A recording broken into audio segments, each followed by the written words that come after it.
Hi, everyone. This is the Valuable Voices podcast with Miranda. I have my friend Tricia Zody, which I'm super excited for you guys to meet. I've been checking out our website. Amazing story, so much inspiration already. You're beautiful. Your coaching is another beautiful life coaching and a podcast. So we met on this Facebook group, which I love hearing people's story and meeting new people, especially somebody inspiring like you. So thank you for being here. Thank you. Thank you, Miranda. I so appreciate it. It's such a privilege to be here with you and your listeners on Valuable Voices. Yay, thank you. So yeah, let's dive right in. Again, everybody's story, we're always like, where do we start? But kind of what got us to where you are now and what you're doing. What inspired you to start doing this? Yeah. So just a little bit of background about me. So I have been what they call a cradle Christian, right? I grew up in the church. Dad was a deacon, mom sang in the choir, both Bible study teachers. And so I have lived my life in the word and as a Christ follower for so long. And then there were times where, I kind of went out there on my own and the Lord pursued my heart back to him. Yeah. So I've been walking with the Lord for a long time. I am a speaker, a life coach for Christian women, and host of the Another Beautiful Life podcast. I've spent most of my life in women's ministry, teaching Bible study and mentoring women, volunteering, and raising my 3 beautiful children who are now young adults. Yeah. And I am a widow, which leads us to the rest of my story and why I'm on your podcast today. Okay. So here's a very concise version of the backstory, and then we can dig in wherever you'd like or go forward from there. But in 2012, my husband began experiencing debilitating back pain in his lower back. And he had 5 major surgeries in 5 years, including a laminectomy, several fusions, all the way down to his sacrum, replacement of the cages. Mm-hmm. And every surgery seemed to have left him worse off than before. Mm-hmm. And then in 2017, the neurosurgeon finally told him that there was nothing more to be done and that he'd have to go to a pain management specialist for the rest of his life. That this was just something he was going to have to learn to live with. He was at that point unable to even sit down for a long period of time, or really any period of time. It was very painful for him. So he had to pretty much lay down. And fortunately, he was the owner of his business. He worked out of the home, so he actually could do his business kind of laying on the couch. But he had lost a significant amount of weight because of the stress. Depression set in, and he was unable to do most of the things that he loved doing.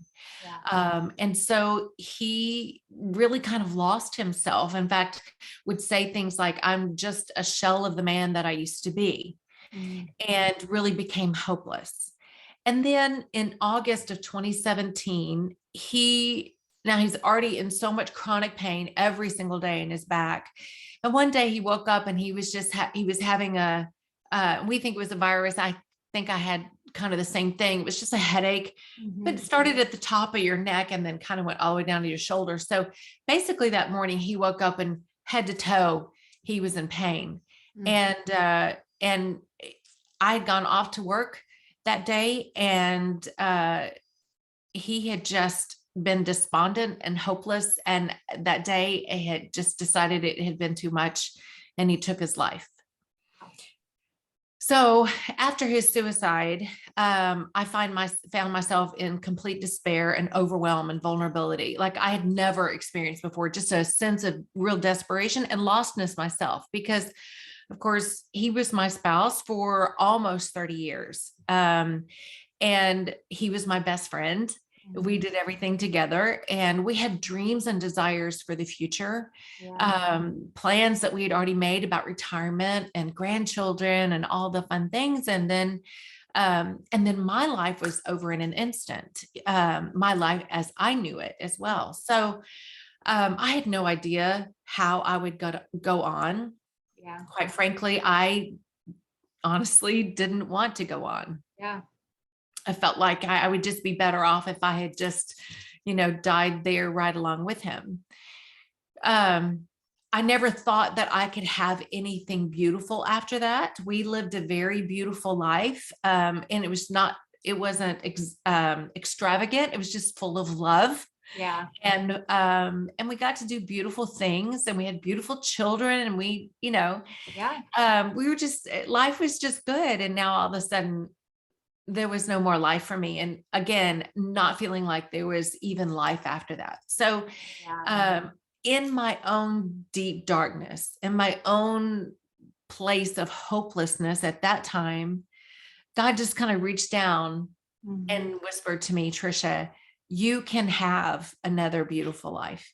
And it may not look like the life that you had in the last 30 years or the life that you hoped and dreamed for your future, but it can be beautiful and it can be good. Mm-hmm. So Wow. that was the beginning. Right. I know. Right. But that was the beginning of me being able to say, yes, if God says, and he's reaching down his hand to me to pick me up out of this darkness, out of this miry clay, Yeah. then certainly he has a way for me forward. And Yeah. that there truly was an opportunity for me to have another beautiful life. So yeah, that's where I start. Now I wanted to I could go on and tell you all of it, but if you had any questions thus far, I'm willing to take a breath. I mean, I love that. Thank you for sharing. I can't imagine. I mean, obviously, I read your story, but to hear it, anyone would get emotional. Obviously, you've been through it. I'm sure you tell the story all the time beautifully, but I'm sure it's not easy. Right. I can't even imagine, one day just it's gone. And actually, I can because, going through a divorce, I feel like I lost that, right? Mhm. I lost what I thought Right. my future was going to look like, right? So I had to literally lean on the Lord because I had nothing else to hold on to. So I can relate differently, right? Right. And I'm sure many people, women especially, can. Unfortunately, we lose too many things in life, right? Again, dreams, goals. So I'm sure you didn't just jump into life coaching. I'm sure you went through your own kind of walk. So maybe take us through then what? I mean, why God? Like, why? I know you were like that because I asked the same questions, so kind of Yeah. take us through some of that. Well, I do love that you say that because I think that was probably my first question. Why God? Because as I told you up front, I had been Yeah. serving him for years, Mhm. since I've been following him since I was a little girl, and I'd been serving him for years. Yeah. And I was like, what in the world? Like, I've been serving you. Like, my life is dedicated to you. Our marriage is dedicated to you. Our business, you are the CEO of our business. Our children are dedicated. We are dedicated to you. What in the world? Yeah. Why did this happen? Right. So, and before then, Miranda, if you had said, Tricia, you treat God like a genie in a bottle, I would have said, oh, no, ma'am. No, no, no, no, no, no, no. I reverence him. I am in awe of him. I have the holy fear of him. There is no way that I would have those kind of expectations for God. And yet I was questioning how he would care for me. How is this how you care for your beloved? Is this what you do? Right. And literally, like, it's transactional. I've done all these things for you in ministry. How come you couldn't have just come through this one time for me? Mhm. Right. And so it really was transactional. It really was like God was a genie in a bottle for me. Like, and it's performance, right? It's workspace. Like our relationship is workspace. I'll do a little this for you. You give me a little Right. blessings over here. I'll do this for you. You give me and my family favor over here. Right. So much of my heart was exposed and my theology was exposed. But I literally was saying, I was accusing God of not caring or being unloving for Right. me because he wasn't coming through for me. Right. So, I had to learn so many things. I had a crisis of faith, and it wasn't a crisis of faith in that I didn't believe that God was God. or that Jesus wasn't, didn't believe that Jesus wasn't my atoning sacrifice. I wasn't questioning my faith. I was questioning my theology. I was questioning what I truly believed about God, how, who he was in earth as i.e., I'm not the center of his world, right? I'm not the center of his plan. And yet my life, in fact, I think a lot of us do, because we're a bit narcissistic in our sinful nature, our natural nature. And that is that we do believe that this being here on earth is really all about us. It's about our comfort. Right. It's about our pleasure. We think God, should be making everything wonderful for us. Right. And we think that that this is really all about us. And so therefore, if it's not going well, then he must not, those questions that he must not care, or he must not be able to do anything about it. Right. So it really was let's figure out what it is that's the truth about God. And, I learned, scripture says over and again, the story of Mary and Martha lost their brother Lazarus, and Lazarus, they called to Jesus and said, you're the one that you love is dying. He waited 3 days. Lazarus was dead and buried until he finally got there. But it's interesting. This is in John 11, but it's interesting because John made it very, very clear to tell us readers that Jesus loved Martha and Mary and Lazarus, because his delay may have looked unloving or uncaring. Right. That's good. And so just because God isn't meeting our expectations, it doesn't mean that he doesn't love us. Yeah.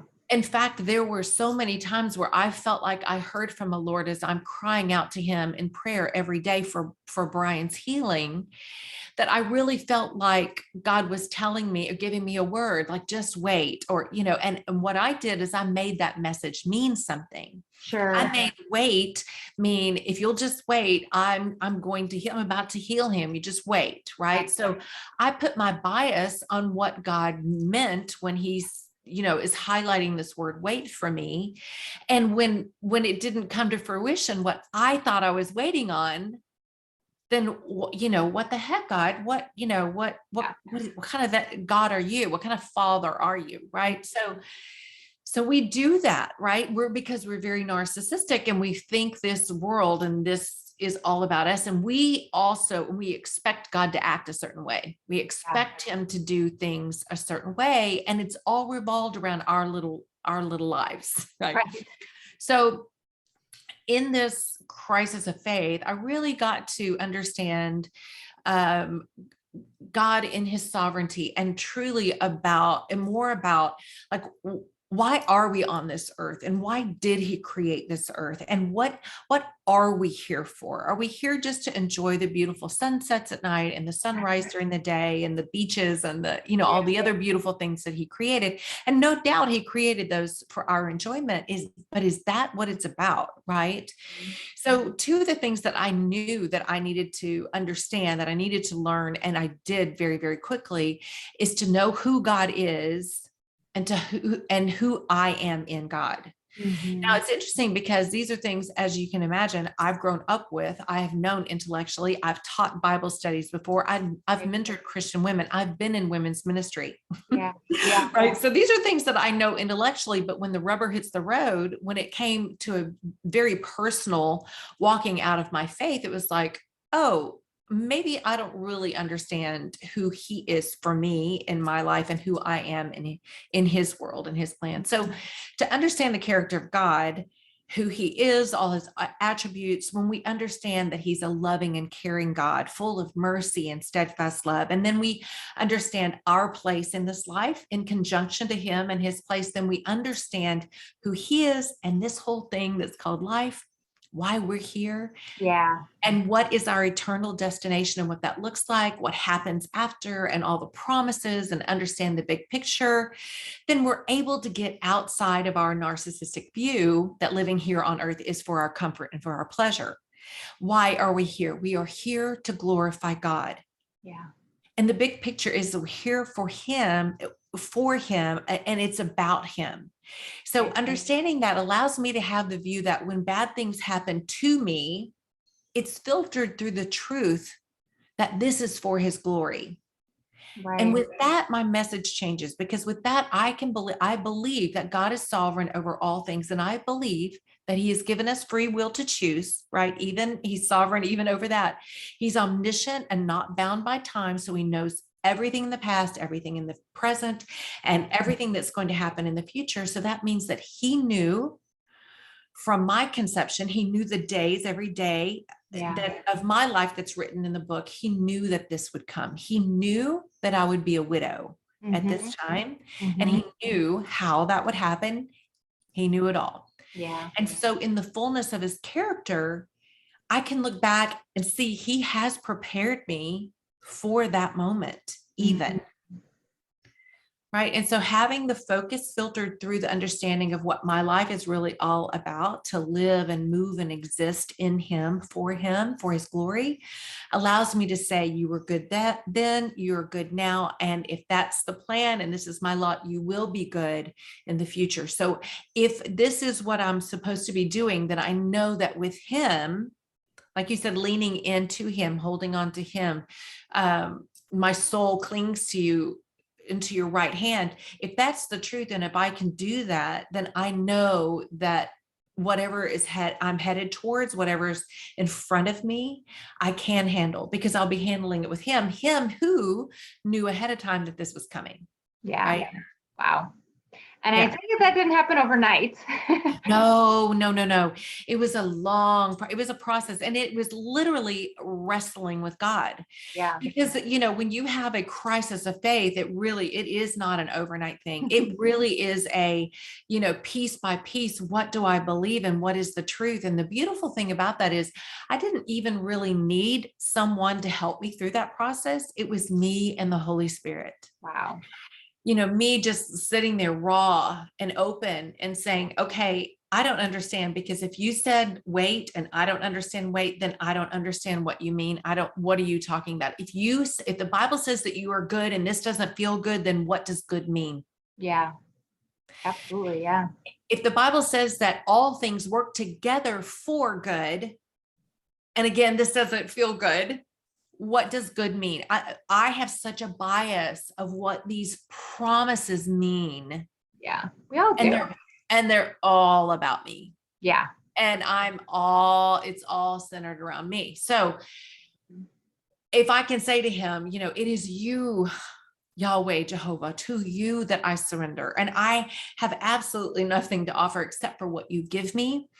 How can I bring glory to you today? And this is where you get, right, is that now my life is glorifying him. I'm here to glorify him. So how can I glorify you today, even in the midst of this darkness and this pain and suffering, and the sorrow, the deep, deep sorrow that we're missing our loved one. And the fact that he died by suicide is also a complicated grief. There's so much that goes along with that.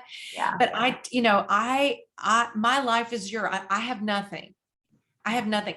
And then some people say, well, Tricia, some people walk away from God. And I'm like, you know what? I don't know how they do that, because here I am running to the only one that can literally do something about my greatest grief and pain and darkness that I'm sitting in. So for me, it is good for me to run to God. He is the one that actually can help me. It doesn't make any sense to me to run away from him. Right. Well, that is beautiful. That is a beautiful message. Wow. I feel like I need to go back and listen again and again and again, because that's ultimately it, and really that's why I do this, is to glorify him. I mean, there's so many voices out there that we could listen to, and his is really the number one. Again, I don't know how people can run away either, but it's easy to do. We go through our daily lives, and I find myself like, oh, I haven't heard from him in a while. I need to spend some time, but wow, thank you so much for sharing. I know everybody can find you at triciazody.com. Yes. But tell us again, kind of what you're doing with life coaching and what you're offering. I know you have a podcast, so we'll put your links in there, but what else can people find from you by following you?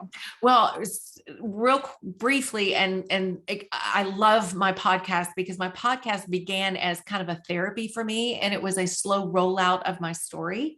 It's called Another Beautiful Life, based on that day when God said, Tricia, you can have another beautiful life. And I decided to walk that out. So it's kind of a slow rollout, talks about what happened, the things that led up to his death, that time of his death, and then my healing journey after that. And then when I started rolling that out, I would have people contact me and say, hey, I'm dealing with that same situation.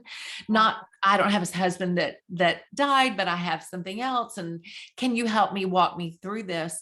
And so that led me into life coaching. And of course, I've been mentoring women already for the past 2 decades. So it was a natural transition into life coaching. And what life coaching literally does is it integrates brain science and biblical faith. So all I'm doing is helping your brain open up to see the lies that you've been operating out and believing in for so long that are keeping you bound, keeping you stuck, keeping you from seeing the truth of God and living out your biblical faith. Whether that's because you have, you're drinking too much, or you have marital strife, or yelling at your kids, or you have weight issues, or, anxiety, fear, all the life, right? Women doing life. So it's such a privilege to be able to watch these women just absolutely get free and walk into their purpose. Because I think that's what the enemy is trying to do so easily, is keep us from walking out our purpose, our God-given purpose. And if he can just bombard us by lies and just keep us hidden in the lies and keep us in the corner because of anxiety or fear or stress, then we're not as effective as God has created us to be. So it's my privilege to watch these women become absolutely transformed and free and walking in their purpose. So I love being able to life coach. The beautiful thing about life coaching is it's over Zoom, so I can do that anywhere. So if any of your listeners are interested in that, there is information on my website, triciazody.com, where they can find out more about life coaching. So super exciting. Thank you so much. Thanks for being on again. I want to know more. I love hearing your story because that just helps us relate to you, and again, we've all been through something similar, if not exactly your story, something that we've had, that we've lost, that we've questioned him on. And so I just love what you're doing. Just congratulations. I mean, just to see somebody like you walking in your purpose after the pain that you went through. And, it's like, I feel like there's 2 roads. You can take this road or this one. And unfortunately, many people take this, and it's addiction. It's whatever, So it's just such a blessing to see somebody like you walking in your faith and do what you do and helping other women through that. So I'm sure that's just so fulfilling for you. So you guys check her out. We'll put her Facebook and her Instagram, but I've been watching you, and it's just been a blessing to kind of hear your story and get to know you. And I look forward to staying in touch. Thank you, Miranda. Thanks for having me here. And thank you for your listeners. Appreciate it. Thanks for being on. And everybody, thanks for listening. Have a great day.